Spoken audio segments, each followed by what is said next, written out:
Ok, pessoal, esse último painel tem o título de Adequação ao novo processo de importação, pontos de atenção e melhores práticas. Quais pontos de atenção são trazidos pelo novo processo de importação? O que muda na gestão interna das empresas com o novo processo de importação? Quais são os desafios para adequação ao novo processo de importação e as ações que as empresas estão tomando? Compartilhamento de experiências e melhores práticas. Quem vai moderar esse painel é o Eduardo Vitor, que eu já apresentei anteriormente, e é o vice-presidente de produtos do segmento de Global Trade da Thomson Reuters.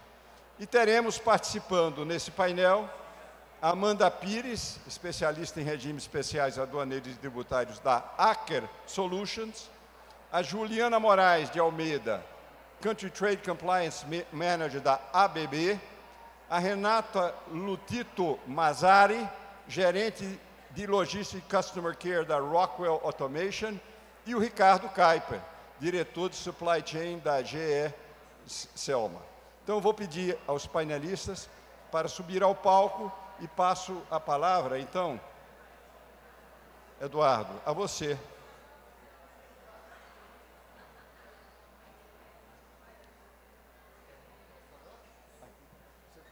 Você quer falar daqui?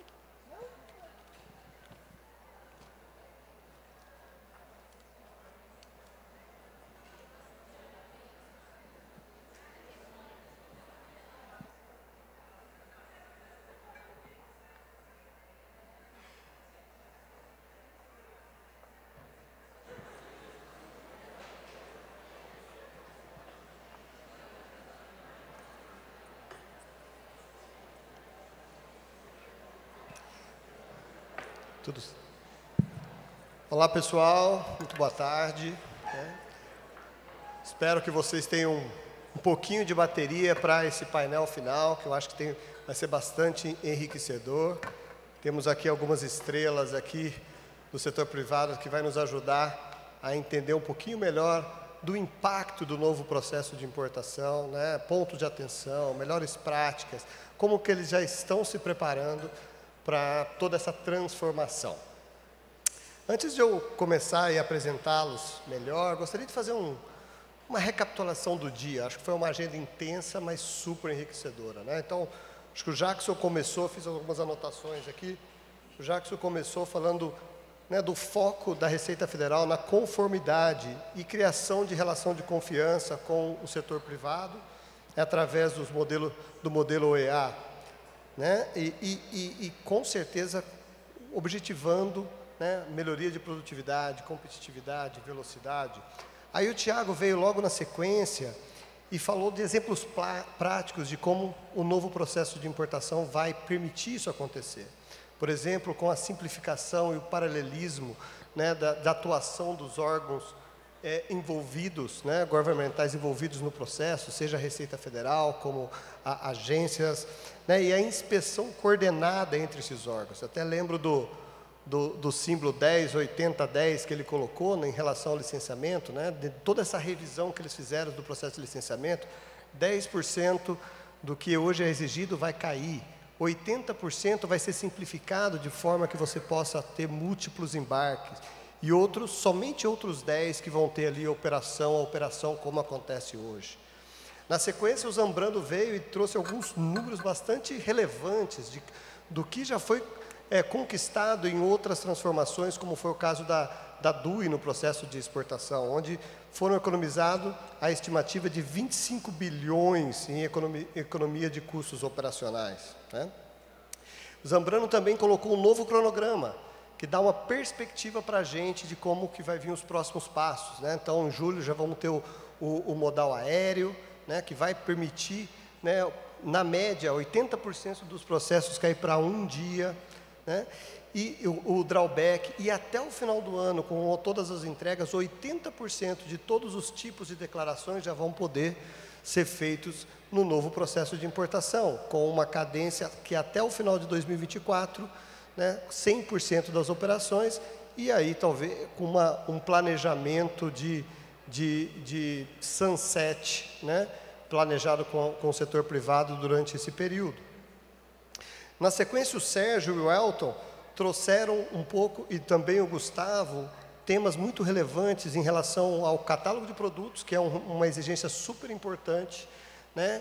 E explicando para a gente qual é o principal objetivo disso, que é realmente padronizar e definir quais informações são realmente necessárias para fazer o trabalho de controle administrativo, controle aduaneiro, fiscal, de forma que o processo possa, talvez ser um pouco mais trabalhoso no início, mas depois trazer muito mais velocidade no dia a dia.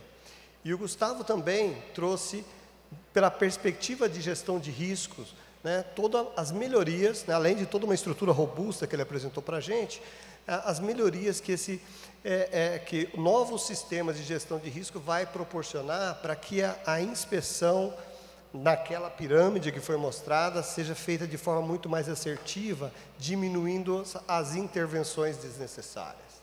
Então, uma série de coisas bem bacanas que tem tudo para trazer mais produtividade e competitividade para a nossa indústria. Hoje à tarde a gente teve aí todo o time de tecnologia dando aí bastante perspectiva para a gente de como, né, outras alternativas de tecnologia, né, também o que está por vir depois da implementação, quais são todas as inovações que podem ser continuamente implementadas para melhorar o nosso processo.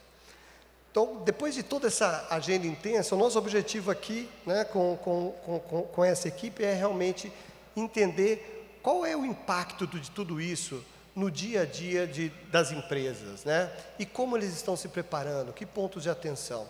Então, eu gostaria de apresentá-los melhor aqui. Então, inicialmente, a Amanda. Muito obrigado, Amanda, pela presença. A Amanda é coordenadora do Comitê de Logística da Abespetro e especialista em regimes especiais aduaneiros e tributários da Aker Solutions. Ela é bacharel em Relações Internacionais pela Estácio, pós-graduada em Comércio Exterior e Direito Aduaneiro e Tributário pela PUC.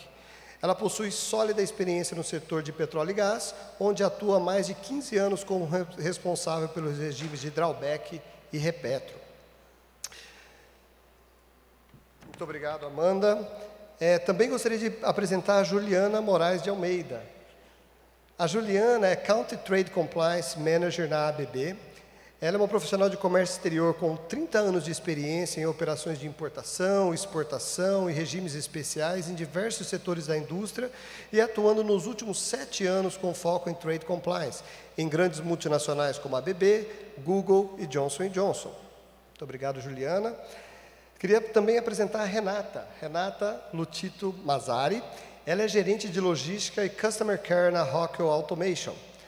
Há 11 anos ela atua na área de Supply Chain e Comércio Exterior, com sólida experiência em planejamento de materiais, logística, gestão de demanda, importação e exportação. É uma entusiasta no tema do novo processo de importação e vem inserindo essa nova realidade traduzida às necessidades e processos de uma grande multinacional como a Rockwell, buscando excelência e eficiência na cadeia de suprimento.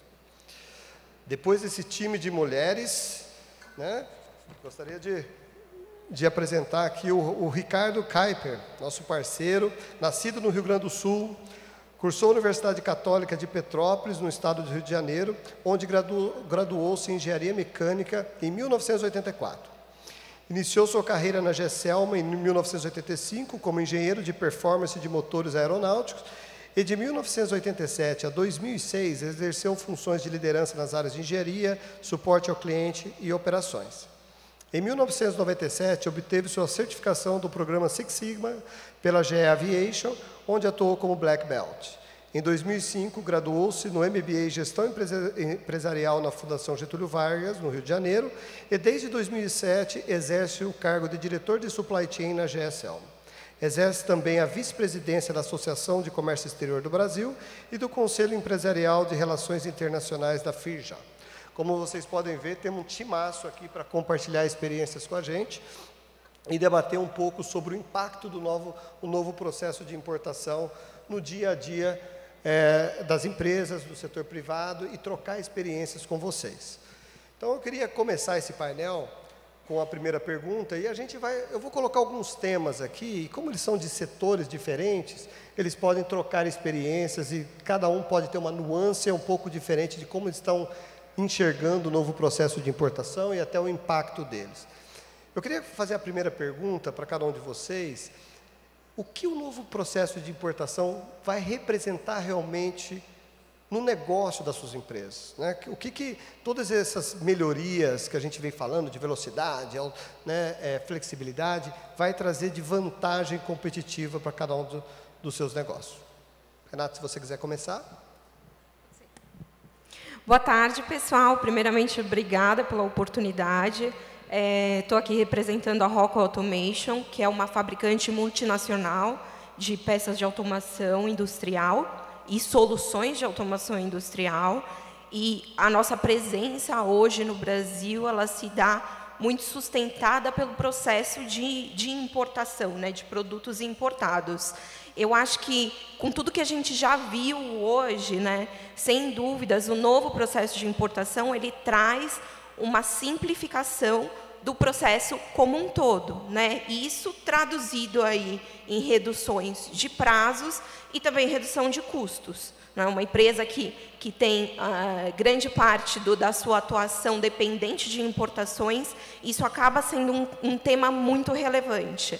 Do ponto de vista do catálogo de produtos, que também é uma grande ênfase, né, no novo processo de importação, eu acho que a expectativa que a gente tem é de ter uma padronização na descrição das nossas mercadorias que facilite a utilização de tecnologias como, por exemplo, inteligência artificial no futuro, né, para poder melhor descrever e classificar nossas mercadorias.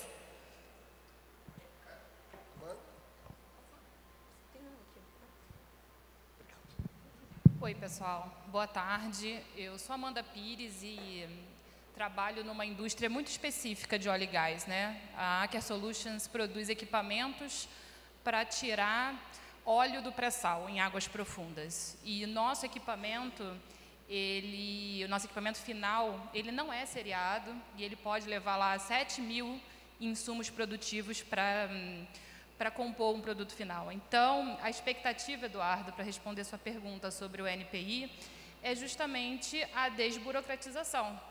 Me atrai muito, e eu sou uma entusiasta, quando você fala que vai ter um portal com base de single window, onde eu vou imputar a informação uma única vez ali, e todos os intervenientes do comércio exterior vão ter acesso a essa informação, seja ele anuente, Receita Federal, ou quem vai auditar aquele meu processo.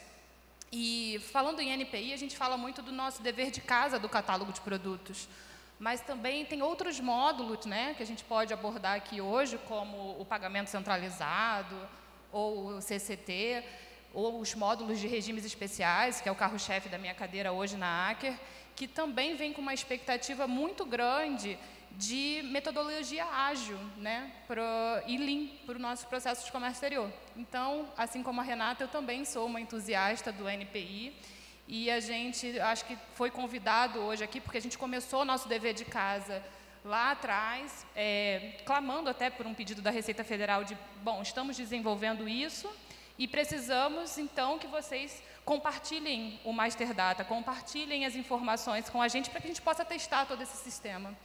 Então, acho que essa, está respondido. Ótimo.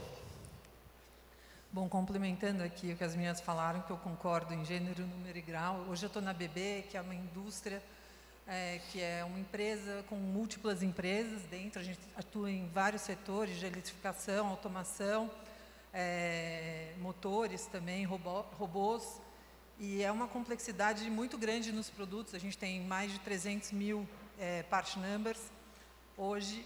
E a gente também vem trabalhando na ABB, eu estou lá há 1 ano, então tem um trabalho que começou muito antes de eu estar na ABB, que a gente vai falar um pouco mais para frente dessa preparação aí para o catálogo.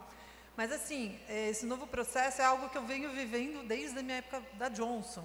Quando começou a falar sobre isso, como a gente vai se preparar, era aquela coisa que batia assim mais forte, aquela ansiedade de será que a gente vai conseguir? Depois, no Google, eu tinha que atualizar sobre isso, entrava no site da Receita para ver, e agora está muito perto. Então, é uma expectativa muito grande, e eu acho que uma das coisas que só não foi colocado ainda é que, na parte de catálogo, acho que vai trazer uma concorrência bem justa para as empresas, uma vez que as informações dos produtos vão estar de uma forma...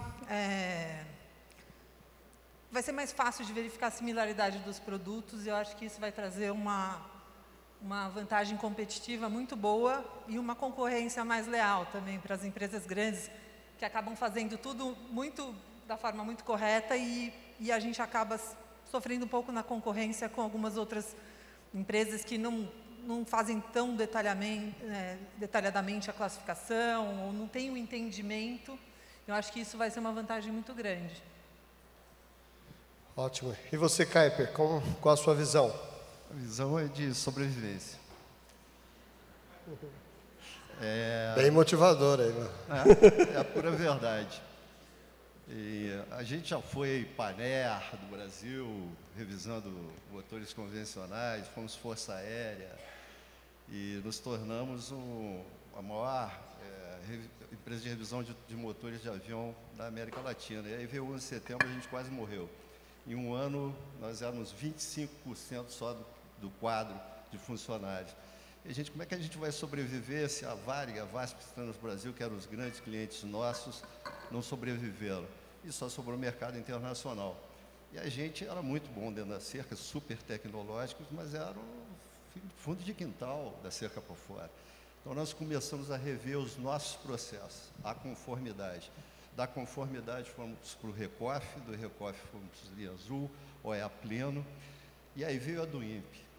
Nessa altura do campeonato, nós já éramos a maior empresa de revisão da América Latina, né?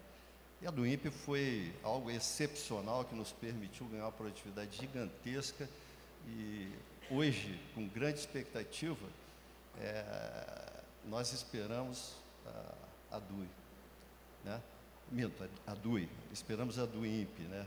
A questão é a seguinte, em plena pandemia nós nos tornamos a maior oficina de revisão do mundo, né? Do mundo. Para quem estava para morrer, conformidade, produtividade, regimes especiais modernos, tá? E ferramentas de produtividade moderna são sobrevivência. E aqui todo mundo vai admitir, tá? Quem não se adapta o tempo todo no ambiente, trata-se de adaptação aos tempos modernos para a gente ganhar mais mercado.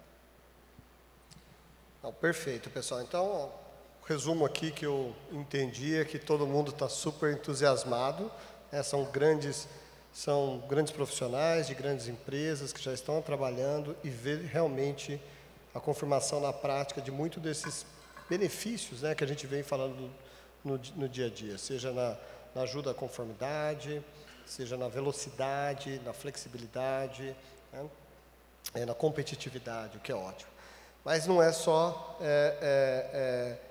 né, claro que isso é um projeto de transformação. Então, o meu segundo ponto de reflexão e pergunta aqui para cada um de vocês é: o que isso vai representar no dia a dia, né, do seu processo operacional? Tanto, né, o que vai impactar ali nos seus times, né, no jeito de atuar, tanto os pontos positivos, né, que eu acho que alguns são bem claros, como a flexibilidade no licenciamento, tudo isso, mas também os eventuais desafios, talvez o catálogo de produto no momento inicial. Queria ouvir um pouco de vocês em relação a esses pontos de atenção. Alguém quer iniciar?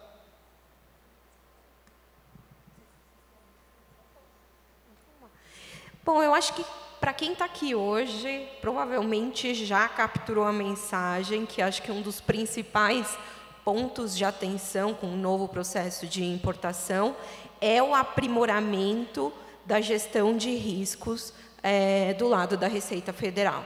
Então, para nós, né, como importadores, sem dúvida, é o momento da gente reavaliar os nossos processos para garantir que hoje nós temos informações concisas e concretas na hora de performar e registrar um processo de importação e, no futuro, uma do INPE. Então, isso é um ponto positivo, pensando em compliance, mas é um ponto de atenção para as empresas que hoje não têm um processo estruturado indo nessa linha, que passem a ter, né? Porque é algo que vem aí com um novo processo de importação. Acho que um outro ponto que, pelo menos dentro do meu ambiente, né, é algo que ganhou muita força com o processo, com o novo processo de importação, é a forma de pensar a atividade de importação. Então, o novo processo de importação dá mais força ainda, que a gente não está falando de um simples processo de Comex, né? A gente tem N áreas envolvidas, que podem partir aí desde uma área de compras que faz negociação com o fornecedor, até uma área de desenvolvimento de produtos que precisa prever que determinado produto tem potencial de venda dentro de um mercado brasileiro e, por isso, ele vai precisar ter o levantamento de determinadas informações que sejam pertinentes para acessar aquele determinado mercado.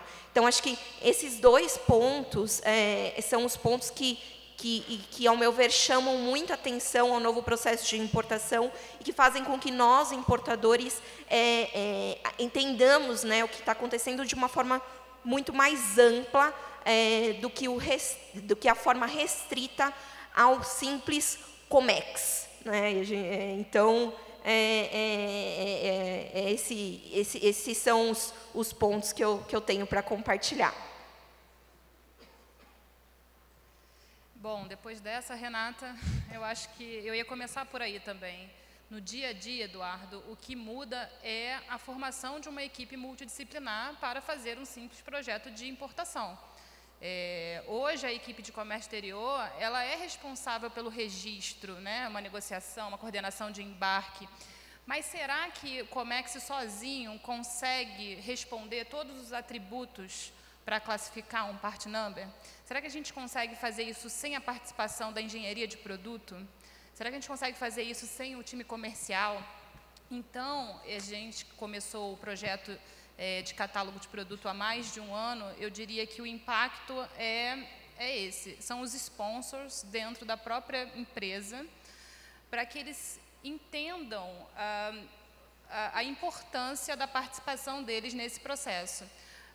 Atualmente, o comércio exterior é descentralizado. Então, se eu tenho a importação de um part number num ano X com um NCM e 2 anos depois eu importo esse part number com outro NCM, talvez eu faça isso sem intenção, porque eu tenho um universo de part numbers gigantesco e não consigo controlar isso. Só que, a partir do momento que entra o catálogo de produtos, é uma oportunidade, é uma janela para a gente sanear todo o nosso master data, olhar para essas inconsistências e criar padronização das nossas descrições, né? Então, eu concordo com a Renata. Na minha experiência, o maior desafio foi o patrocínio dessa equipe multidisciplinar. Como eu tinha comentado anteriormente, na BB, ela começou há muito tempo já a trabalhar nessa questão de padronização da classificação, por conta do volume de itens que ela tinha, similaridade, para não correr o risco de criar part numbers em duplicidade. Então, a gente começou a fazer um projeto há muito tempo, que chama Material Tool, que é dentro do SAP, e que foi criado com esse objetivo. Então, a nossa Material Tool, ela acaba fazendo já um pouco desse trabalho do catálogo. Hoje, para a gente, fica mais fácil da gente entrar no mundo do catálogo, porque a gente já tem a Material Tool implementada, que já trabalha com essa classe de produtos, esses atributos, que a gente tem outros nomes lá, a gente chama de características. Então, foi mais fácil para a gente falar essa linguagem lá dentro. Mas, com certeza, quando a Material Tool foi ser implementada, acho que foi em 2018, 2019, eles tiveram todo um desafio para patrocinar essa implementação. E hoje, eu acho que o que a gente vem trabalhando muito lá é a questão de desenvolvimento das pessoas, é preparar as pessoas para o momento. Então, é treinamento, participar de eventos como esse, a gente divulga todos os webinars possíveis que existem sobre esse tema e o interesse das equipes em estar atualizado. Então, acho que hoje a gente teve muitas notícias boas aqui, em termos de prazo, de cronograma, que a gente leva para a equipe e vê que a coisa realmente... a gente sabe que ela já saiu de papel há muito tempo, mas ela está realmente muito próxima de virar o nosso dia a dia. Eu acho que é isso. Kuiper, e você? Desafios positivos, negativos no dia a dia? Todos positivos. Acho que desafio faz você repensar. A primeira coisa que a gente teve em mente quando a gente avaliou essa questão, principalmente do catálogo, é que se você vem de uma empresa que já atua aí há décadas, obviamente você tem processos, classificações antigas. Será que esses processos, essas classificações, elas estão adequadas ao ambiente novo que vai ser colocado no ar em breve? E, obviamente, a resposta foi não. O que nós fizemos, então? Como você falou, bem falou, a gente criou uma equipe para fazer essa avaliação nova. Contratamos uma consultoria que nos ajudou a redefinir toda a questão do processo. Desse processo, essa consultoria, ela ficou com a gente até 10 mil itens, e o nosso catálogo é mais de 100 mil. Né? Obviamente que tem itens que você tem um grande uso, outros menores. Né?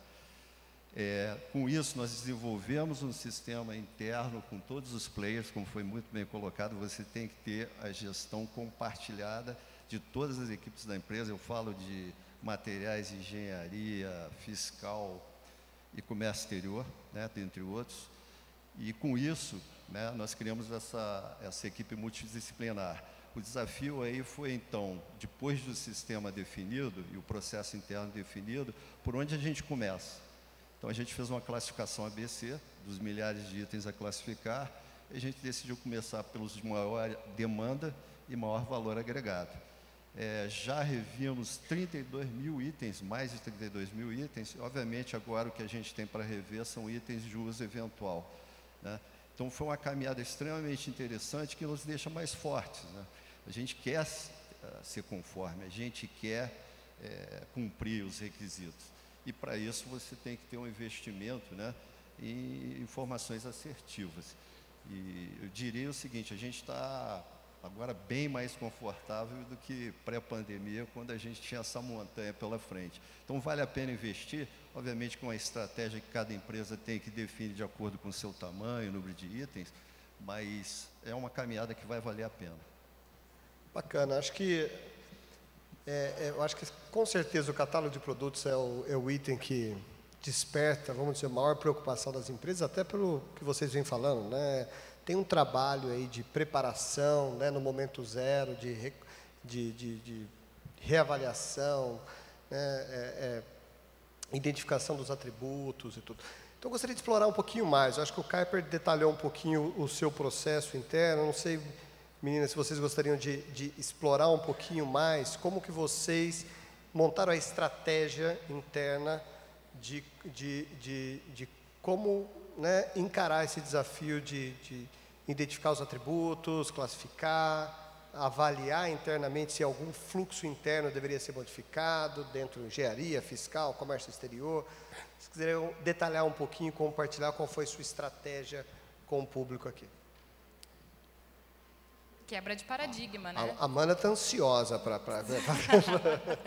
É uma quebra de paradigma dentro do comércio exterior, a estratégia da construção do catálogo de produtos, porque você precisa definir a curva ABC do seu Master Data, mas você não pode ter um único critério, o valor agregado, porque você tem itens que você demora mais para fabricar, tem item que você compra de um país mais longe, tem um lead time maior para chegar. Tem itens que são mais baratos, mas são essenciais para a composição do seu equipamento. Então, a própria estratégia da curva ABC, ela já foi bastante discutida internamente e foi uma discussão bem profunda. Segundo o desafio da estratégia, Eduardo, é o seguinte: a gente trabalha com RP, né? E o RP ele tem lá os critérios globais para você criar um part number. E os atributos, ele é um critério regional. Acaba sendo um critério do Brasil. E aí você pega a estrutura da Aker, por exemplo, onde a Índia é responsável por criar um part number. E aí eu tenho que explicar para o indiano que é um atributo e por que o material constituinte tem que estar lá. E ele não enxerga o valor nisso. E aí começa uma discussão com gringos sobre legislação aduaneira e tributária, e que a gente, enfim, precisa se reinventar, e como profissional eu acho que a gente sai maior disso, porque a gente tem muita propriedade para ir para um fórum desse e explicar justamente o que você está provocando aqui, os benefícios disso. Né? O Time Release Study foi um estudo que a gente teve que demonstrar globalmente para defender esse business case. Então, a Procomex ela faz isso muito bem, né? Ela aproxima a indústria privada de quem escreve a regra do jogo. E isso é fundamental, porque quando a gente lê a seco o manual, a gente se assusta. Fala assim, meu Deus, isso vai mudar totalmente a forma de fazer comércio exterior no Brasil. E quando a gente escuta a Receita Federal falando, olha, não tem atributo, a gente não vai colocar um atributo que vocês não consigam encaixar ali. É para flexibilizar, é para agilizar. A gente volta para dentro de casa da empresa e consegue ganhar mais força ainda no nosso business case e desenvolver esse projeto. Então, talvez se eu pudesse dar um conselho para as empresas que estão aqui, comecem, né? Porque o desafio ele já é grande o suficiente, mas quando começar, dentro de casa nós vamos ter que defender esse projeto ainda, e dezembro de 2023 está na porta. Então, usem de todos os dispositivos que temos aqui, que foram abordados hoje aqui, como tecnologia, inteligência artificial, consultorias, para começar esse trabalho. Bom, no nosso caso, eu comentei já da Material Tool, mas eu vou voltar a falar nela, porque eu imagino que tenham muitos usuários do SAP aqui. E a Material Tool, ela foi uma ferramenta desenvolvida internamente na BB, mas utilizando as transações MM do SAP. Então, também somos uma empresa global, temos produtos,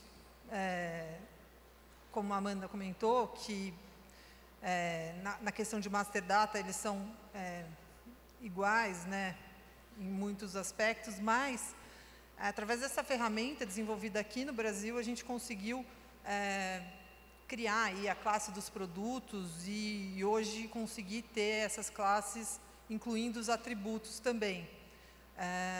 Nosso desafio hoje, a gente conseguiu, a gente já tinha Material Tool, então ela passou a ser utilizada lá em final de 18, 19, então todos os novos itens eram criados através dela. A gente teve que fazer um projeto para pegar os itens anteriores ao Material Tool, revisarmos todos esses itens e passarmos ele também na Material Tool, depois que ela foi atualizada com os atributos até então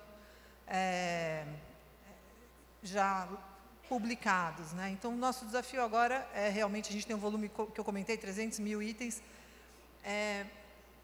finalizar essa questão dos atributos, os principais que a gente utiliza estão aí nos 84, 85, que foram os últimos, né, a saírem.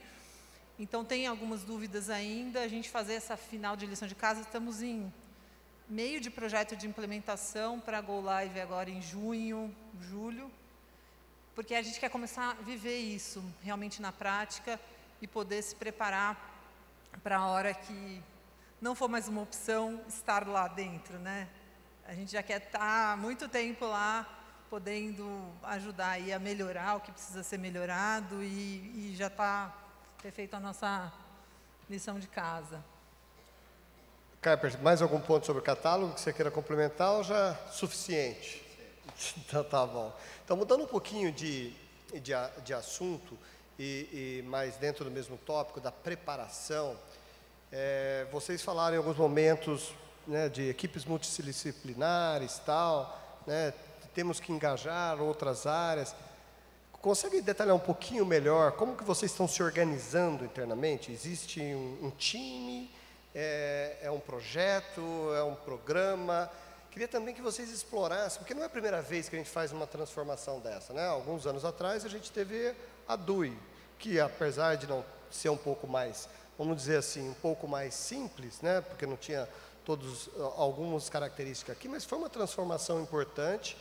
E eu acho que o benefício hoje todo mundo reconhece, né? Alguns números demonstrados aqui pelo Zambrano e outros são super expressivos, e acho que todo mundo reconhece toda essa evolução, mas também teve aprendizados, né? E o que vocês poderiam comentar, seja sobre esses aprendizados e como vocês estão se organizando na prática internamente? Quem gostaria de começar, Renata?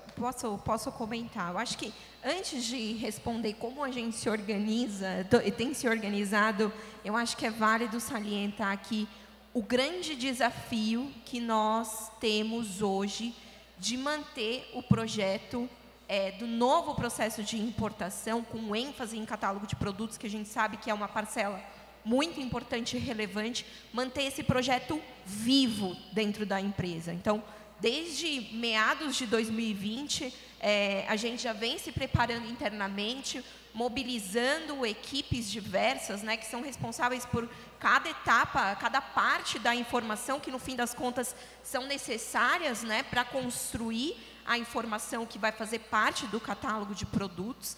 E diante das reprogramações que tivemos, da confirmação da data efetiva, enfim, é um esforço muito grande interno feito para manter de fato esse projeto vivo e o assunto, e não deixar o assunto esfriar, né? Indo nessa linha, né, eu comentei, desde 2020 a gente tem preparado aí um time multidisciplinar, né, composto de várias áreas e estruturado como um projeto de fato, onde eu tenho um PMO coordenando junto com a Thomson Reuters, que é o meu parceiro do meu sistema de Comex, juntamente com a minha equipe de classificação de produtos, que é uma equipe global, né, responsável pela classificação global de produtos, não só apenas Brasil, assim como a equipe que trabalha na descrição das mercadorias, né, e a equipe de Comex, obviamente, que está à frente do dia a dia.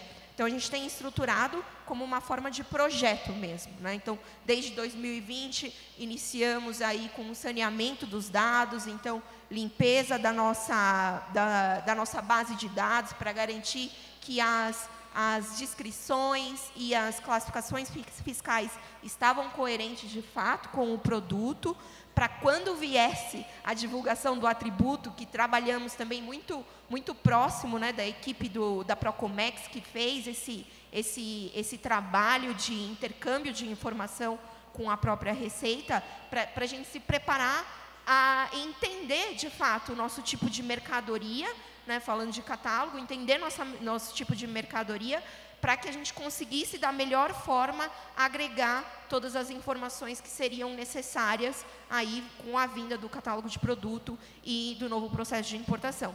Novo processo de importação, de novo, não é só catálogo de produto, tem outras vertentes, né, que são apoiadas aí por outras áreas, mas a gente sabe que hoje o catálogo de produtos ele acaba sendo o tema mais sensível, porque ele revisita fluxos e processos que muitas vezes, no meu caso, por exemplo, são processos globais. Então, eu preciso acionar diversos times globais para trazer uma informação que muitas vezes eu vou acabar utilizando apenas localmente, como a Amanda comentou, né? Mas é uma informação que eu preciso de suporte de outras equipes, da pessoa que está desenvolvendo o produto, enfim.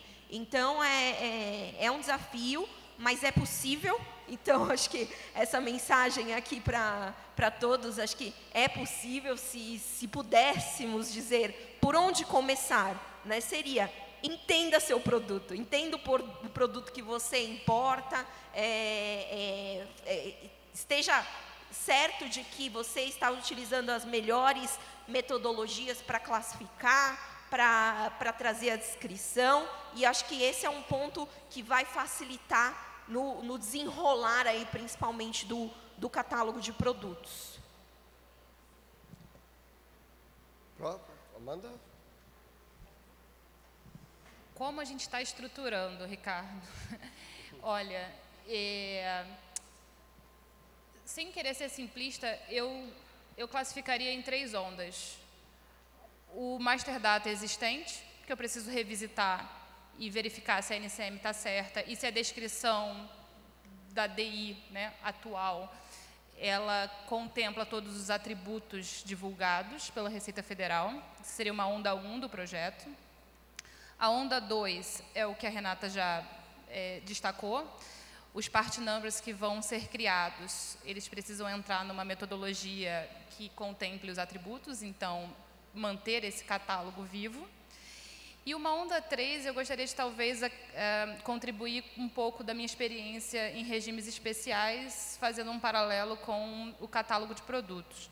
Se eu tive um part number com NCM revisado ou descrição revisada, eu olho para a minha operação e vejo qual o impacto dos regimes especiais nisso. Por exemplo, se eu tenho um ex tarifário publicado hoje, a regra do ex para aplicação é que a descrição publicada no Diário Oficial seja a descrição daquele part number. Se eu altero essa descrição para atender todos os atributos desse part number, eu tenho que renovar esse ex tarifário e não posso mais utilizar aquele vigente. Então, isso é um risco para a minha operação. Se eu trouxer esse exemplo para os regimes especiais, eu uso o Repetro, que é um regime especial ali, irmão do RICOF, né, para a indústria de óleo e gás. Eu tenho na IN 1781 os anexos 1 e 2, que tem lá os NCMs, que são os itens repetráveis.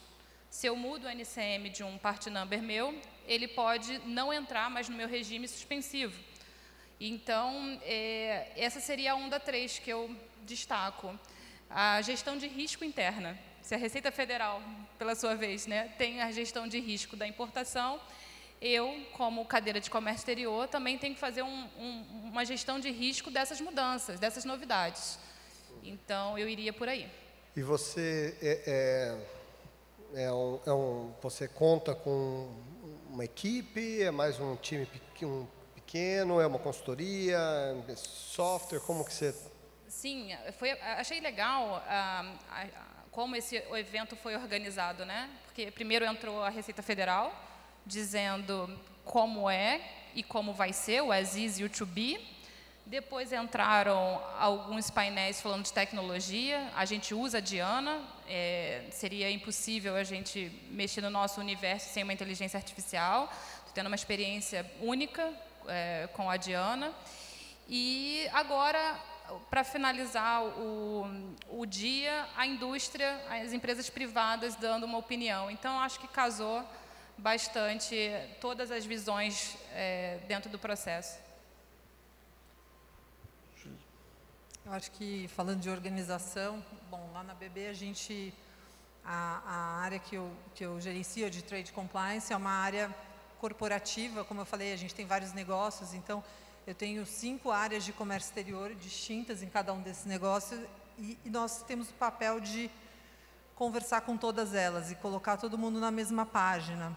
E isso vai desde do time operacional até a alta gestão dessas empresas. Então, a gente tem conselho de Trade Compliance, onde esse tema ele é vivo nas nossas reuniões de conselho, para que a alta gestão esteja sempre atenta quando a gente fala sobre o novo processo, sabe do que se trata e patrocinar aí as investidas que a gente precisa fazer em tecnologia, em treinamentos, enfim. Então, é um tema que está bem conhecido internamente. Também, por estar em Trade Compliance, eu tenho a facilidade de me conectar com os outros gerentes de Trade Compliance da BB em todos os outros países. Isso também é algo que a gente já vem fazendo para que nos ajudem aos nossos exportadores, outras ABBs, a melhorarem a documentação que precisa ser melhorada, a fornecer as informações que a gente precisa, que nem sempre são fornecidas, para que a gente, a partir de um Go Live, a gente tenha tudo, os melhores invoices, com todas as informações da forma como precisam estar, né? Então, eu acho que é multidisciplinar mesmo, a área de tecnologia muito envolvida com a gente contrata também consultorias em funções específicas que a gente precisa para nos fazer uma validação aí das nossas classificações, para ver se está ok. Trabalhamos aí com nossos parceiros da Bcomex nesse projeto, com a Procomex, para fazer a parte de treinamento. Então, levamos lá para dentro de casa a Márcia, com todo o seu conhecimento, para fazer um super treinamento lá para todas as áreas que se envolvem. Então, eu acho que é um pouco de tudo, né, que acaba dando certo. Você, Caipa, como está organizado? Experiências passadas? Um pouquinho de história de novo aqui. Quando nós fomos buscar clientes no mercado internacional, você imagina você chegar numa empresa americana, europeia, asiática, uma FedEx, uma Saltos, o maior operador de 737 no mundo, eles dizem: você quer ou não quer vir para Petrópolis, na Serra do Rio de Janeiro, fazer sua turbina? Ele vai olhar para você assim: mas eu não tenho departamento de comércio exterior, eu faço a minha revisão aqui do lado. E a gente pedia sempre para dar uma chance para a gente. E quando era surpresa, quando a gente fazia essa turbina, a gente era 20 dias mais rápido, no mínimo, que o vizinho dele. E hoje, por exemplo, nós não temos concorrentes na América Latina, nós concorremos com os americanos, europeus, asiáticos, todos excepcionais, né? E a gente ganha esse jogo na base de uma coisa. A gente, para sobreviver, a gente propôs logística door-to-door. Então, por exemplo, eu tenho clientes na Coreia do Sul, na Índia, no Oriente Médio, África, Estados Unidos. O que acontece? Eu pego essa turbina, trago para Petrópolis, na Serra do Rio de Janeiro, e devolvo para ele essa turbina no hangar dele, no país dele. O que aconteceu com isso?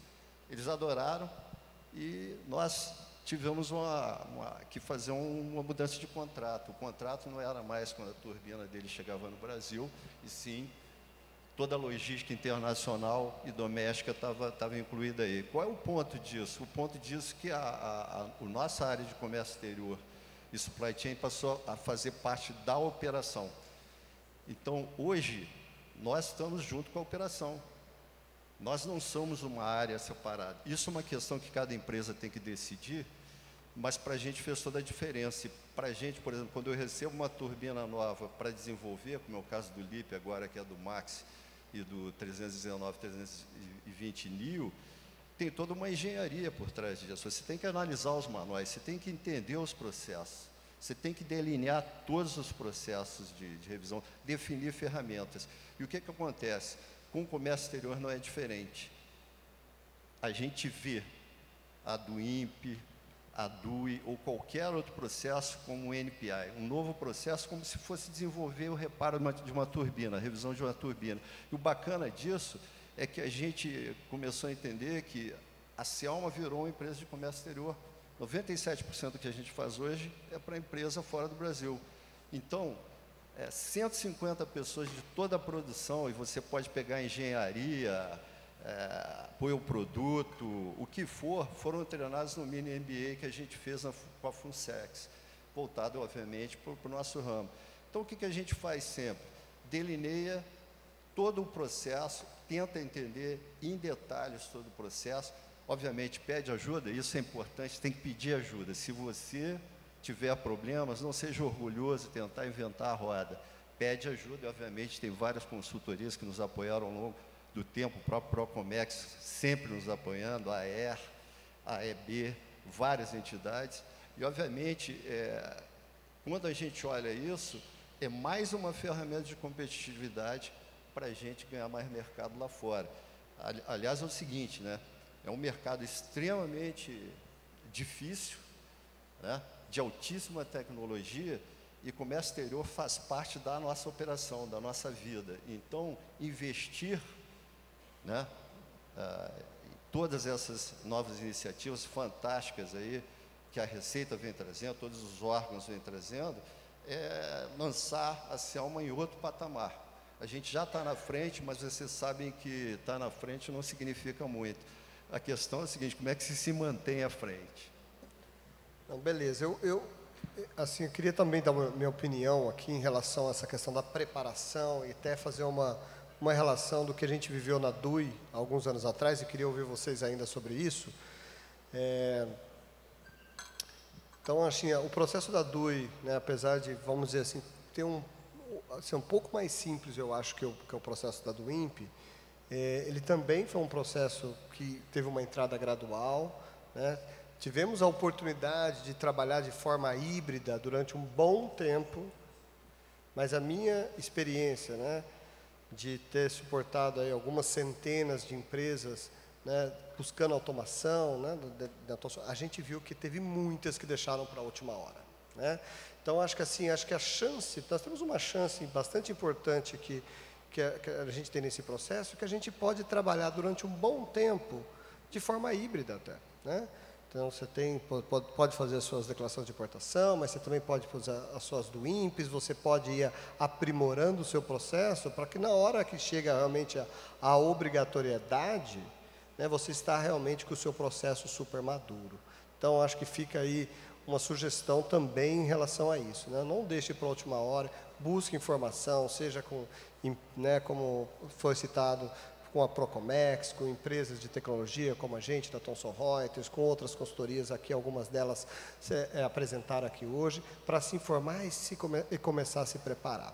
Mas eu gostaria de ouvir de vocês um paralelo sobre o que vocês fizeram na DUI, quais foram os aprendizados, eventualmente, que vocês tiveram daquele processo que pode ser aplicado agora na DUI. Alguém se candidata aí a começar? Começa. Bom, assim, eu acho que é legal fazer esse paralelo com a DUI, né? Porque, em termos de complexidade, vamos dizer o seguinte, a DUI está aqui, a DUIMP está aqui. Então, assim, com certeza a DUI traz aprendizados, mas no nível de complexidade é muito diferente do que vem com a própria DUIMP, né? Mas eu acho que aprendizados, lessons learned da DUI é preparar e planejar. Não tem como pensar em algo diferente. É realmente voltar para dentro de casa, entender os teus processos, entender a nova necessidade, de repente buscar parceiros no mercado que te ofereçam uma solução automatizada e simplificada, né, para o novo processo, e é muito do que a gente tem replicado também para a DUIMP. Então, a DUIMP, o buraco é mais embaixo do que a DUI, mas eu acho que, com certeza, fica aí o aprendizado do que veio com a DUI. Alguém quer complementar? Meu comentário vai ser honesto também. Eu acho que o híbrido, ele não vai funcionar para a DUIMP. Se o híbrido foi utilizado pelas empresas com a experiência que você trouxe aqui, de que foi a virada de chave para que as empresas começassem, eu acho que está tudo errado. Eu acho que a oportunidade para a DUIMP é começar antes, realmente entregar o dever de casa que a Receita Federal está dando para os importadores, e utilizar esse híbrido para o ajuste final, né? Para quando a bola estiver em campo e a gente tiver que entrar ali no catálogo de produtos e ativar um part number no último minuto, porque a importação está chegando. Eu acho que o híbrido vai ter muito mais essa entonação na DUIMP do que na DUI. A DUI não, a DUI foi mais leve, né? Quando virou a chave, os exportadores tiveram aquela janela, puderam se adaptar. Eu não acho que isso vai acontecer com a DUIMP. Eu acho que a preparação vai ter que começar antes para essa virada de chave, minha opinião.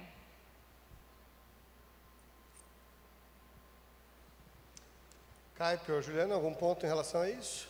Não, acho que nada muito diferente do que elas falaram. No caso da BB, eu não estava lá na época, mas eu me atualizei com o pessoal e eles se anteciparam na DUI, então não passaram por esse perrengue de ter que correr na última hora e acabou sendo bem mais tranquilo. Puderam colher ali a simplificação de processo também com antecedência. Eu acho que é isso que a gente tem que pensar também, né? Não é só vamos fazer quando for obrigatório, mas vamos começar a colher os frutos do melhor processo antes, que acho que o Ricardo pode até citar vários casos que ele comentou com a gente de quanto ele teve redução de custos, quanto ele teve de reduções de inventário, enfim, quando começou a implementar já, né? A questão da DUI para a gente foi um divisor de águas, fantástico, absurdamente eficiente, é inacreditável. Para vocês terem uma ideia, em processos internos a gente enxugou 2 dias, em questões de processamento de sistemas foi algo absurdo. Para vocês terem uma ideia, a gente fala de inventário, né, de caixa, não foi nem falar de custo, mas a gente, todos os dias no nosso recebimento, na nossa área de recebimento lá, são 15 milhões de dólares, todos os dias em peça, chegando. Ano passado nós importamos 3,2 bilhões de dólares, não é milhões, não é bilhões. Então você pode dizer que um dia são 15 milhões de dólares no caixa da empresa de benefício. Com a DUI a gente enxugou mais de 2. Então você pensa, isso é um motor. Uma turbina média aí de revisão, ela custa aí por baixo 5 milhões de dólares. Você imagina 2, 3 por dia saindo para o caixa da empresa, o que significa? O tempo, o ganho de competitividade, né? a redução de custos absurdos, de burocracia. Então, com a DUIMP, a gente está que nem criança antes do Natal na loja de brinquedos, olhando aqui, eu quero aquilo ali, pô. Né? A gente está vendo a DUIMP como outra DUI, eu quero isso, rápido, vamos lá. E o que precisa fazer? Precisa se preparar, como tudo na vida você precisa se preparar. Obviamente você tem que olhar o seu tamanho, né? Qual é a sua estratégia, qual é o seu tamanho. Obviamente você não vai falar de um tamanho de uma empresa igual a nossa aqui, quando você tem um business menor, mas você vai ganhar competitividade, você vai ser mais ágil, né? E se você pensar, né, que a gente pode ganhar aí facilmente mais alguns dias na importação, é um absurdo. Para vocês terem uma ideia, o MESO, né, a gente mede lá na CELM há anos, né, a gente exporta muito e importa também. Então, como a gente exporta algumas coisas que a gente não faz e reimporta, a gente mede qual é o tempo de desembaraço na importação americana, asiática e europeia, e qual é o tempo nosso aqui. Comparação idêntica. E na DUI, tá, a gente passou a ser muito mais rápido comparativamente do que os Estados Unidos, Europa e Ásia. Mas muito mais. Eu tenho esses tempos. Tá? E na importação, a gente está quase lá. Pouquinho atrás dos Estados Unidos, pau a pau com a Ásia e melhor que a Europa. Então, o que eu digo é o seguinte, a gente está ansiosíssimo para que a gente tenha isso no ar. Agora, é o que foi falado pelas colegas, você tem que investir e não dá para ser aquele aluno que deixa para estudar no dia da prova. Não vai dar muito certo, não. Mas tenho certeza que bons tempos vão vir e essa vai ser uma ferramenta maravilhosa. Nós estamos aqui torcendo ansiosíssimos para que a gente possa botar isso no ar. Vão ter problema? Claro que vai. Você me diz um sistema que você implementou que não tivesse algum probleminha, algum ajuste para fazer, faz parte. É isso. Beleza, não, acho que é uma bela de uma mensagem motivacional. Não tem ninguém sendo empurrado para o precipício. Está sendo empurrado para um resort, né? 5 estrelas. Então, acho que essa é a mensagem, né? Essa não é uma obrigação a mais, mas como acho que foi apresentada pelos os nossos colegas da Receita, né, e também daqui do setor privado, existe muita expectativa de realmente melhorar a competitividade. Agora, cabe todos nós realmente adotar, né, e acelerar esse processo. Pessoal, eu acho que a gente tem uma série de perguntas aqui e eu queria já partir para elas. Algumas delas aqui que eu acho que são bastante relevantes. E queria começar com uma que eu acho que vocês comentaram, né, sobre alguma dificuldade, o participante pergunta: vocês entendem, como sensibilizar a gestão da empresa sobre a necessidade de investimentos necessários para o início da adequação? Alguma dica de como realmente ajudar a criar um retorno, um ROI aqui, né, sobre esse processo para, né, como vocês mesmos sugeriram, talvez precise de alguma ajuda externa, né? Como convencer? Não é um processo facultativo, é um processo obrigatório. Não tem ROI, é um investimento. E assim, a gente fala muito de OEA, né? Pegar um gancho nessa pergunta para compartilhar com todos aqui uma conclusão que eu tive hoje assistindo os senhores da Receita Federal. O OEA vai ser uma consequência. A gente está melhorando nossos processos. E isso já vai resultar numa certificação compliant, né? Então, essa pergunta tocou num lugar especial, porque eu estou há 1 ano com um business case montado, indo para a Noruega. Minha empresa é nórdica, né? Então, eu tenho um ritmo, a empresa tem outra. E a gente tem que respeitar tudo, enfim, o posicionamento global e defender o business case com a lei embaixo do braço, com a letra da lei embaixo do braço. Então, dezembro de 2023 está ali. Tá? Ontem, dezembro de 2023. Então, eu acho que é isso, transferir esses pontos para a gestão e entender, eu falo não só como hacker, mas como entidade de classe do Óleo e Gás também, vejo todas as empresas se movimentando, né? Então, foi uma das forças que eu utilizei dentro do meu business case. Não sei se eu respondi ou ajudei o colega, mas eu acho que um ponto, né, que acho que você colocou, talvez no seu business plan, além da obrigatoriedade, tem todos os outros benefícios que, se você adotar, que o Carper estava falando, talvez te ajude na argumentação. Não é só obrigatoriedade. Né? E complementando sobre isso, dos processos que eu identifiquei como melhoria no meu business case, e agora talvez uma dica prática, nós voltamos a ser donos dos nossos processos. Que geralmente a gente terceirizava, ou para o despachante, ou para a consultoria. E aí a gente precisou rever todo um roadmap de comércio exterior para estruturar um catálogo de produtos. Investir numa solução, num software, entender o que era responsabilidade do despachante, o que era responsabilidade nossa.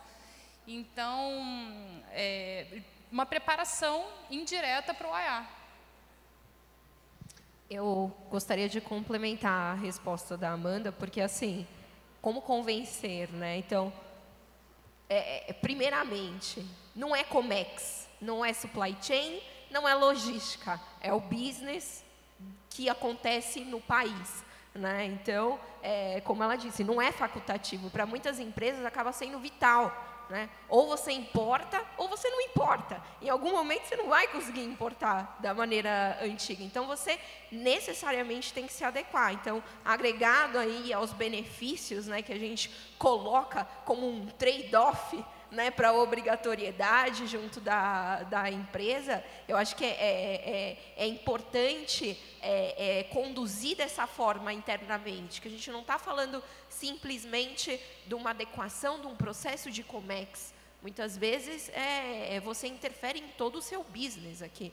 Então, a área comercial está tão interessada quanto a área de Comex, que tem que fazer todas as adequações. Então, trazer esse tipo de visibilidade é muito importante para conseguir o engajamento dessa forma e sustentar isso como um projeto com todos os recursos que serão necessários para o processo futuro.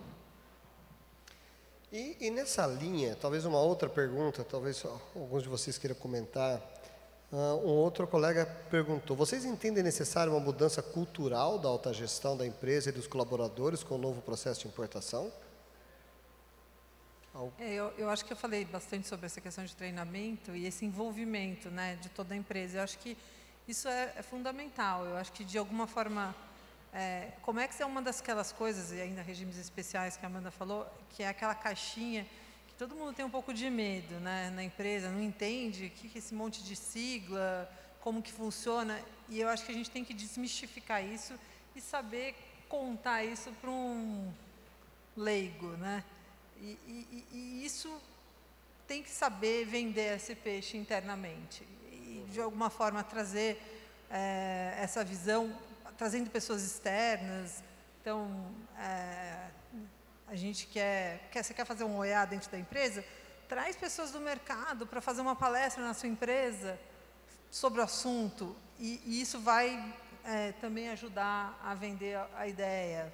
Traz gente para, né, traz comunicados simples, mas diretos, mostrando que é uma obrigação regulatória e que não tem opção. Conversa com a área legal para te ajudar a suportar isso. E aí eu acho que o quebra-cabeça está montado. Bacana. Tem uma outra reflexão, uma outra pergunta aqui de um outro participante que eu acho muito relevante. Vocês são todos de grandes multinacionais, né? E empresas, né, bastante robustas. Mas ele perguntou, mas eu sou de uma pequena empresa. Os desafios são os mesmos e o processo para implementação é equivalente, é igual? O que vocês pensam?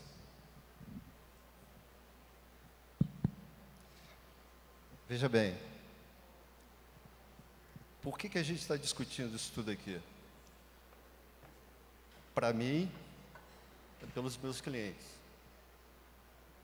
Quando você tem uma linha aérea que está em outro continente, ou várias, que prefere vir para a Serra de Petrópolis, é porque eles estão felizes com a gente. Obviamente, isso traz uma gama, né, de benefícios para a própria empresa, né? Pra vocês terem uma ideia, todo mundo acha que turbina só tem a do avião. Não.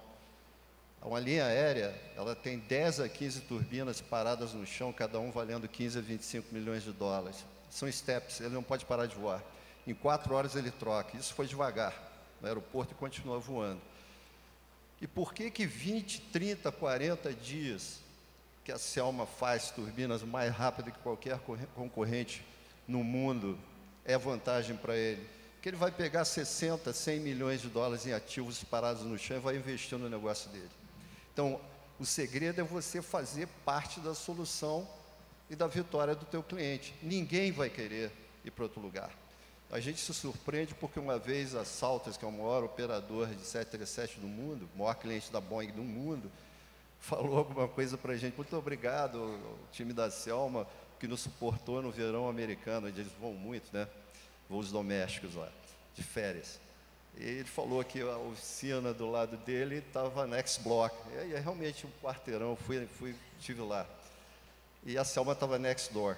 Aquilo foi um choque. Como é que eu posso estar na porta do lado se eu estou em outro continente, numa serra de uma cidade pequena que não tem aeroporto, não tem nada? Então, a questão não interessa o seu tamanho, a gente veio da sobrevivência, a gente quase morreu. E a questão é a seguinte, hoje não tenho que convencer a outra diretoria. Todo mundo sabe da importância que é você ser competitivo e atrair novos clientes. É questão de business, né? Eu diria o seguinte, se você é pequeno, procura quem sabe, se você não... Tem várias pessoas que você pode fazer benchmarking, você pode pedir ajuda, aconselhamento, você pode ter consultorias, invista na equipe.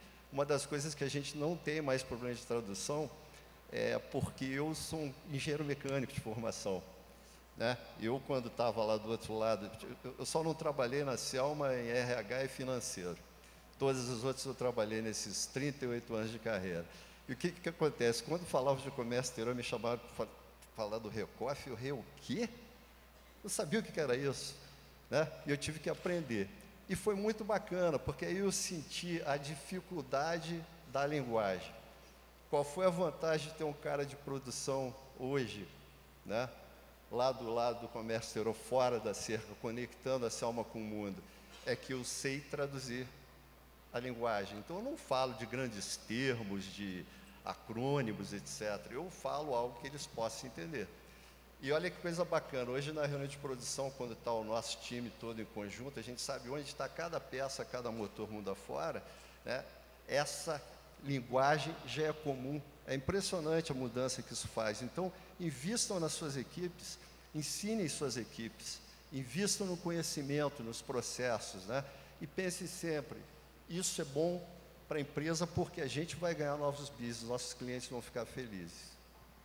Eu acho que complementando também essa questão, se você é uma empresa pequena, que não tem uma quantidade muito grande de itens, ou até tem, mas não tem como investir num sistema de gerenciamento, busca um parceiro, um despachante, um 4PL, que faça gerenciamento, né, da cadeia logística para você, mas busque um parceiro que seja focado em qualidade, que seja um parceiro OEA, alguém que esteja bem estruturado e preparado para esse novo modelo também, para você não cair numa armadilha. E talvez, já pegando um gancho dessa sua colocação, acho que tem vários colegas despachantes aqui no público também. E tem uma pergunta de um deles, falando como o despachante aduaneiro pode colaborar positivamente na adequação ao novo processo de importação. Vocês têm alguma opinião sobre isso? Eu acho que treinamento, né, também. A gente está falando sobre isso, mas eu acho que eles têm que investir, assim, mais até do que a empresa, em ter toda a sua equipe com profundo conhecimento no novo processo, bem seguro daquilo que vai ter que fazer, seguro do que ele tem que pedir para o cliente, na hora que ele vai fazer um registro, tudo, papéis e responsabilidades bem definidos também, como a Amanda citou na questão do catálogo, né? Quem é que vai fazer essa gestão? A despachante? É o cliente? Então, acho que isso é importante. Eu diria que os despachantes aduaneiros precisam se reinventar também.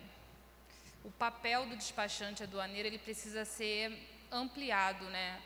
Porque esse dever de casa dos importadores foi um deep dive nos nossos processos. Então, nós vamos ter uma comunicação mais assertiva com os nossos prestadores de serviço também.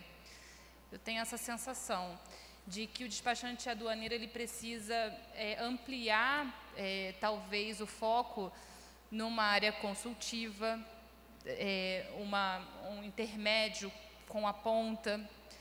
Eu acho que seria um olhar bacana para o despachante olhar a partir da implementação do NPI aí. Ótimo.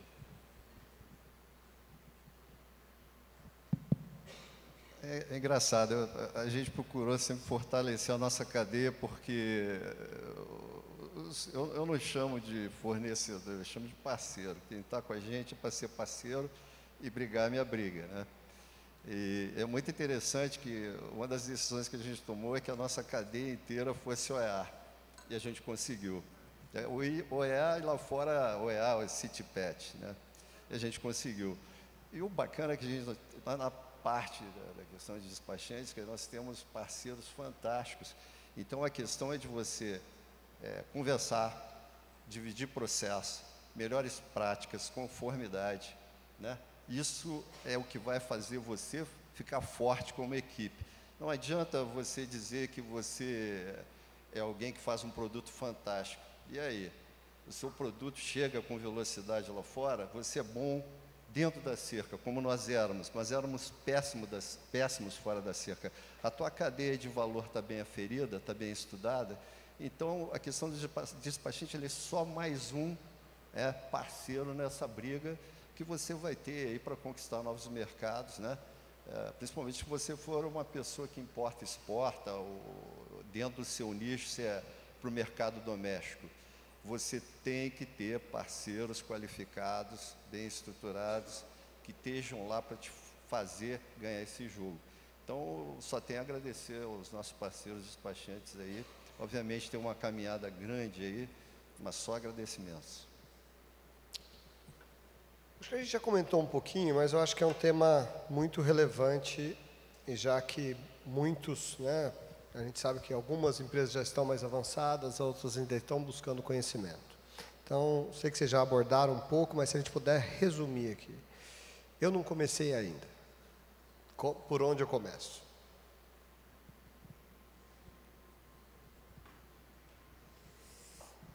Conhecendo os seus produtos.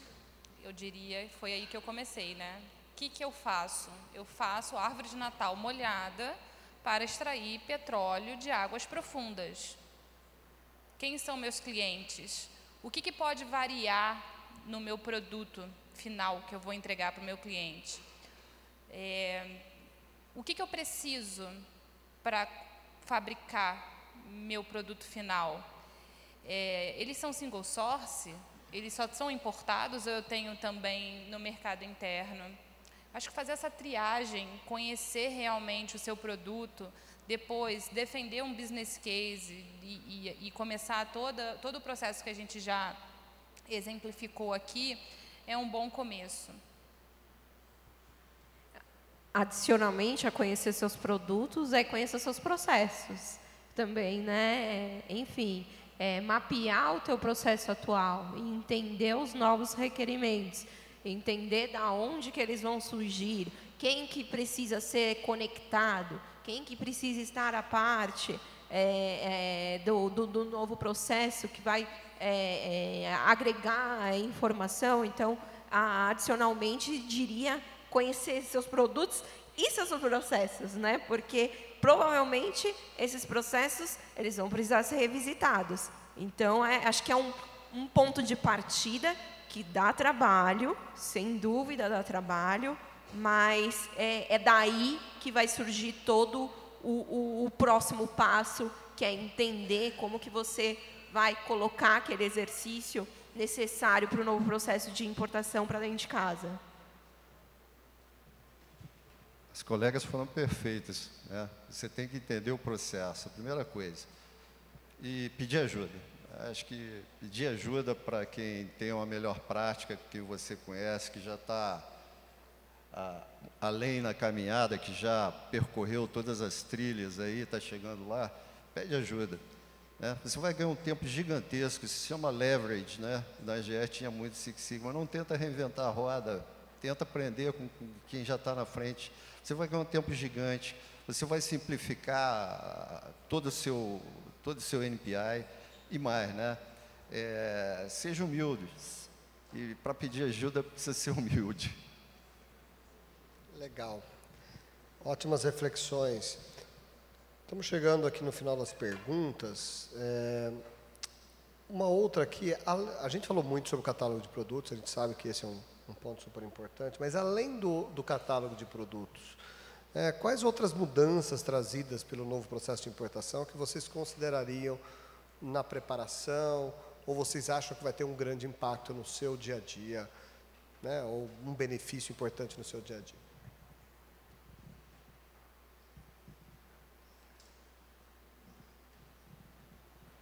A gente traz praticamente 100% via modal aéreo, né? E a gente teve a chance de fazer desembaraço sobre águas, né? Trazendo máquinas aí de grande porte. E aquilo foi fantástico. Que ferramenta, eu quero isso, pela madrugada. Vem o desembaraço sobre nuvens rápido, rápido, rápido. Vocês não têm ideia. O navio está lá no mar, navegando, você já fez todo o seu processo aqui, isso é demais. Você está ganhando um tempo, você virou uma máquina de tempo, né, em relação ao que é hoje. Então, eu diria, esse é outra questão do modo lá de centralizado de pagamentos lá, que é outra coisa fantástica. Hoje a gente vai em 3 sistemas diferentes, aí tem o sistema do ICMS, aí tem isso, tem aquilo. Isso é outra ferramenta maravilhosa, né? Eu diria o seguinte, tem grandes novidades que vêm por aí, as expectativas só são as melhores. Obviamente que vai dar um trabalho de adaptação, né, que tudo que você muda processo, você tem que ter equipe estudando isso, bem alinhada, vai cometer seus erros, e para isso eu dou um conselho a vocês, não teve um projeto que a gente não desenvolveu vários pilotos antes. Faz piloto, faz teste, aprende, tira dúvidas. Põe todo mundo da equipe para aprender, não centraliza. A pior coisa do mundo é você ter um recurso só. Flexibiliza, a gente não faz isso em sala de produção, na oficina, porque todo mundo sabe fazer todos os processos. Então, eu diria o seguinte, eu acho que vem grandes novidades aí, fantásticas pela frente, eu só tenho boas expectativas. Bom, eu destacaria 3 grandes benefícios que eu enxergo, que eu lembro agora, talvez. Eu acho que a gente está falando muito sobre o esforço de ativar um catálogo de produtos, mas o que isso vai trazer de benefício, né? A análise antecipada por parte da Receita Federal do que eu vou importar, eles já conhecer o que eu vou trazer e como está descrito, eu listo como um benefício. O LPCO também, eu sou uma entusiasta de você botar a informação uma vez só ali e os anuentes analisarem no single window, né? A janela única de inspeção também, e hoje descobri que não só a JUI, mas a coordenada, que era um questionamento, como é que vai ser a agenda do mapa com a Receita Federal para se posicionarem no mesmo dia, na mesma hora, naquela carga. E a coordenada, nossa, isso vai ser incrível. Deixa eu pensar outros módulos também, não sei, mas eu preciso pensar num módulo de ato concessório dentro do Portal Único lá na frente. Né? Eu que sou de regimes especiais, nós vamos conseguir pleitear, então, um regime suspensivo via Portal Único, né? Então, são diversos benefícios. A revelação do canal, né, que acho que tem uma quebra de paradigma aí da parametrização para a revelação do canal, tem muito a ver com o que o Renato disse. Então, são melhoras significativas no processo. E eu acho que toda essa questão da assertividade que a Receita Federal espera, né? Então, vai pedir uma série de informações, não vai pedir uma vez só, né? Então, vai pedir, depois eu acho que essa velocidade, ou no modo de gestão de risco, ser mais assertivo naqueles casos que tem mais risco e não intervir o menos possível. Acho que tem uma série de pontos nesse sentido. Pessoal, estamos chegando ao fim aqui do nosso painel. Não sei se vocês têm alguma mensagem final, rapidinho cada um, né? E lembrando, pessoal, que a gente espera dar continuidade nesse painel, né? Daqui a algumas semanas, no dia 13 de abril, a gente vai fazer um webinar. Se vocês vão digerir todas essas informações que a gente compartilhou, debateu no dia de hoje, tiver dúvidas, mande para a gente e a gente vai dar essa continuidade no dia 13 de abril de forma virtual. Mas queria passar a palavra rapidamente para vocês, uma mensagem final. Queria agradecer ao Procomex, a todos os colegas aqui, um prazer estar com vocês, super lisonjeada do projeto de catálogo de produtos da Aker virar um case para a gente poder debater aqui. Eu diria que já fiz alguns projetos grandes de comércio exterior, regimes especiais. O mais desafiador tem sido o catálogo e muito bom estar aqui hoje escutando cada um de vocês e saber que eu não estou sozinha, né, nesse desafio. Obrigada, pessoal.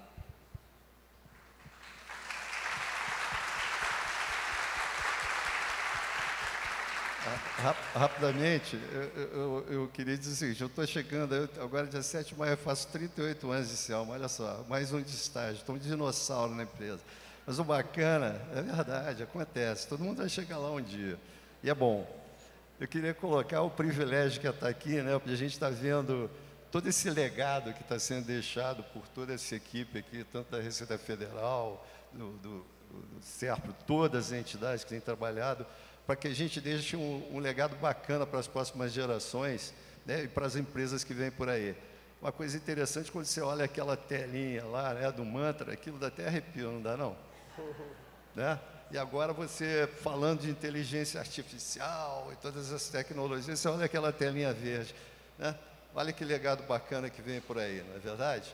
Então, um privilégio participar. Muito obrigado para o Procomércio, sempre pela gentileza, afeto de nos trazer aqui, e parabéns a todos aí pelas apresentações que nos precederam.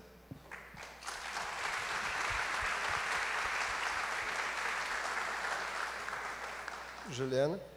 Bom, também quero agradecer o convite, é uma parceria aí bacana com o Procomex, agradecer a todos os outros palestrantes pelo conhecimento e E assim, estou à disposição para quem quiser entrar em contato, trocar figurinha.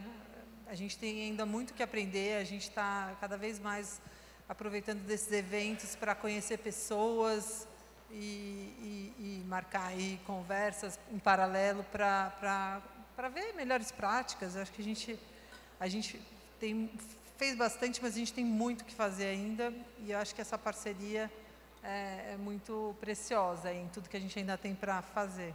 Então, quem quiser me buscar aí no LinkedIn, pode me mandar mensagem, e estou à disposição.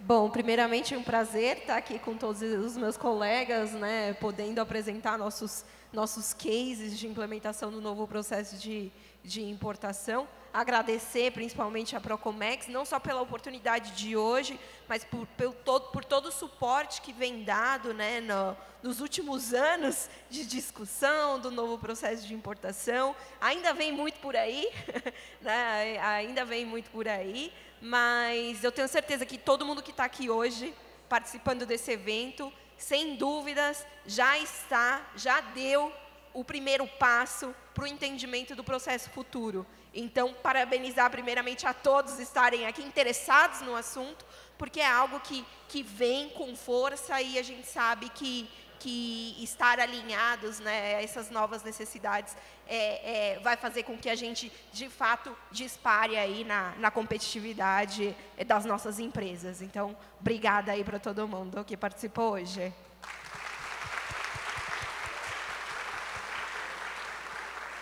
Eu também gostaria de agradecer, primeiramente, a Procomex, o John, Márcia, a Alessandra, toda a equipe, né, por ter dado essa oportunidade de participar, trocar experiências, moderar esse painel com tanta gente super experiente e avançado no processo. Então, parabéns, inicialmente, por tudo que vocês já fizeram e ter compartilhado com a gente. E gostaria também de agradecer a presença de vocês, né? Acho que muitas perguntas aqui, todas elas muito pertinentes. E me colocar à disposição, eduardo.vitor@thomsonreuters.com, e toda a equipe Thomson Reuters nessa jornada de implementação. Se pudermos ser úteis, estaremos sempre à disposição. Gostaria de agradecer mais uma vez e até dia 13 de abril, né? Continuaremos virtualmente. Isso aí. Um abraço. Muito obrigado, Eduardo, Amanda Pires, Juliana, Renata e o Ricardo. Muito obrigado, viu, gente? Tá? Eu vou falar poucas palavras no final, porque eu não vou repetir o que o Eduardo fez tão brilhantemente, foi sintetizar o dia de hoje. Mas eu acho que tem algumas lições aqui. E a primeira delas é o seguinte: se você não está se preparando, prepare-se para preparar. Tá? Eu estou lembrando aqui, quando foi discutido a DUI, talvez uma fase um pouco mais avançada que nós estamos na do INPE hoje, mas quase na mesma época. Nós estávamos no Hotel Renaissance, o Jackson estava lá, tá? E várias empresas se levantaram para pedir adiamento do desligamento do sistema legado. E o doutor Jackson falou: nós não vamos adiar. Ah, mas nós vamos falar com o ministro? Mas nós vamos fazer reclamação disso e daquilo? E não eram empresas pequenininhas que estavam falando isso. E não se prepararam, muitas delas. Algumas das maiores empresas desse país ficaram sem exportar, porque não tinham se preparado.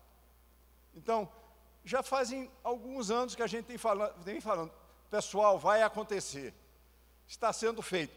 Tiveram atrasos? Sem dúvida tiveram atrasos. Tá?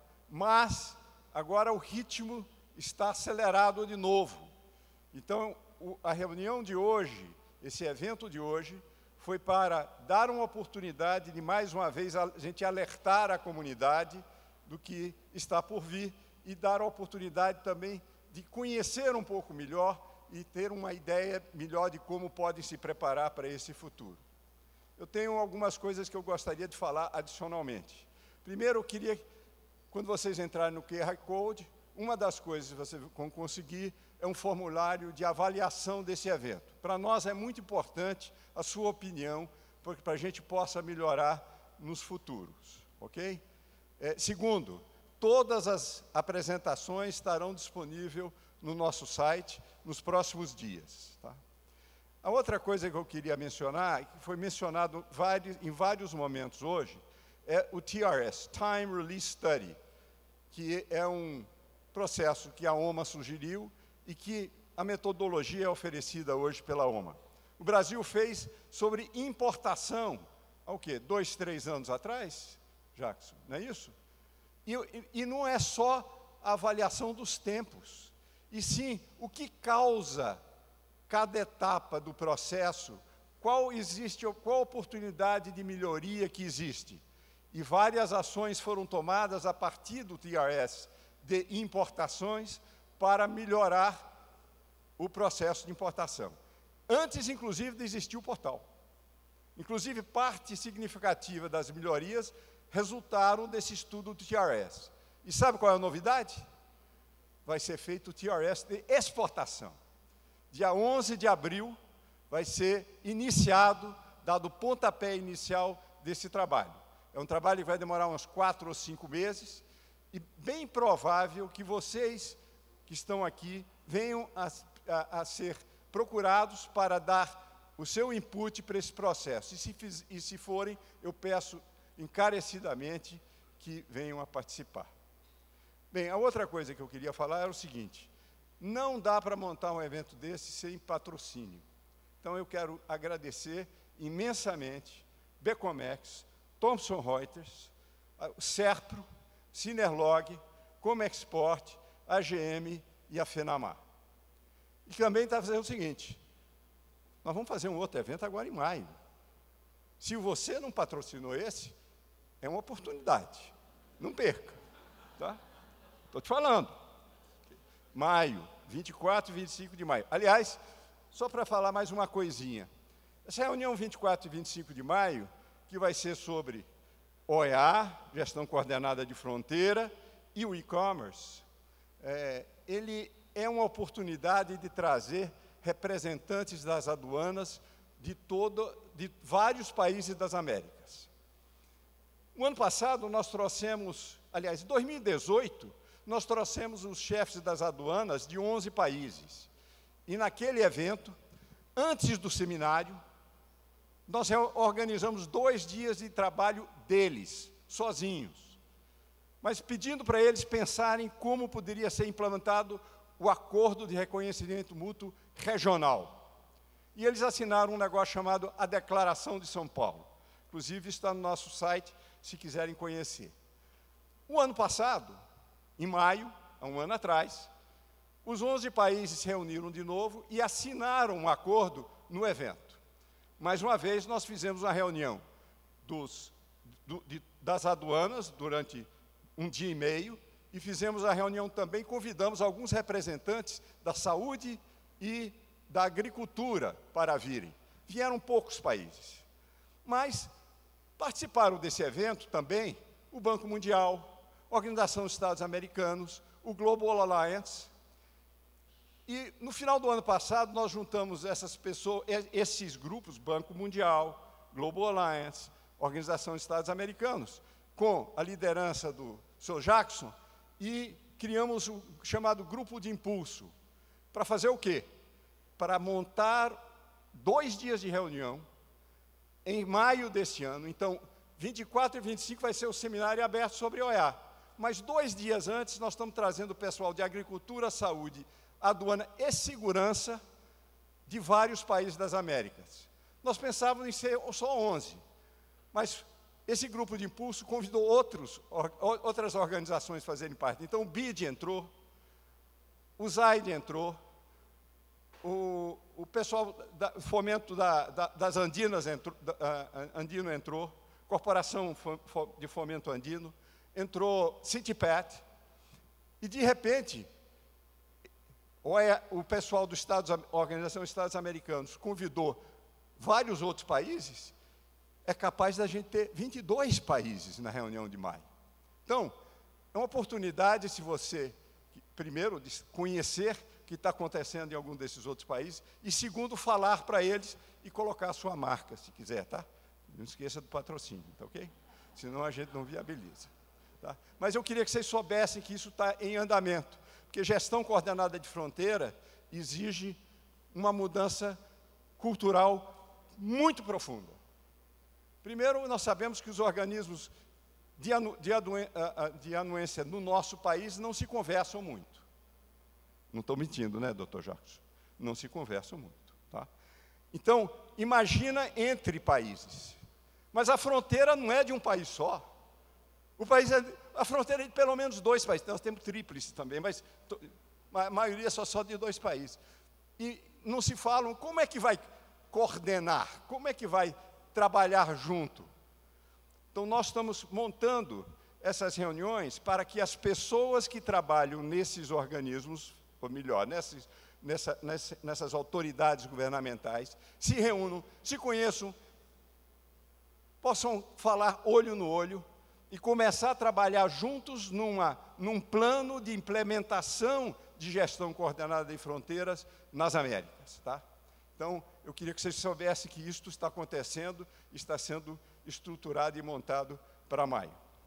Mas eu queria também agradecer aos nossos mantenedores, porque sem eles a gente não viabiliza o trabalho que é feito com muito de vocês, mas a gente precisa do suporte dele. A Cinerlog, Multilog, Amazon, Huawei, Becomex, Feduaneiro Sindasp, Sonda, GRU, Marimex, Datamar, Siemens Healthcare, Abtra, Kestra, GE, Stellantis, Elibras, Bosch, Thomson Reuters, Scania, Comexport, ABB, PwC, Multicargo, DSV, NSI, STTAS, Invoice, Nasser Advogados, Emix, Bysort Wistec, PBL SCH, Vale, Siemens, Embraer, Rockwell Automation, Sertrading Limitada, TRW Automotive Limitada, Razak, Schenker e Fenamar. Então, muito obrigado, mantenedores. Aliás, se vocês quiserem seu nome nessa lista também, serão muito bem-vindos, tá certo? Ok. Agora, a outra coisa é o seguinte, perguntar, quem é que vocês contratam para ajudar a fazer esse evento? Ninguém. Ninguém. Primeiro, a gente conta com a parceria forte de quem possa dar conteúdo, que é a Receita Federal, o SESEX, e empresas com profundo conhecimento.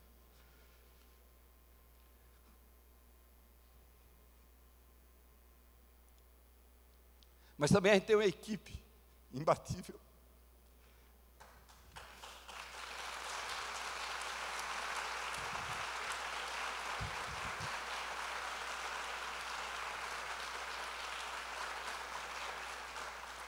Adalto Oliveira, Alessandra Monteiro, a Donella Lanfranconi, o César Garcia, a Edila Araújo, Érica Medina, Letícia Schultz, Lucas Potti, Márcia Schaeffer, Mariana Gomes, Priscila Oliveira, Rafaela Ramos, Rangel Araújo Lima, Sara Cordioli, Tatiana Min, Tiago de Oliveira, Vanessa Coic e Ingrid Amorim. Muito obrigado.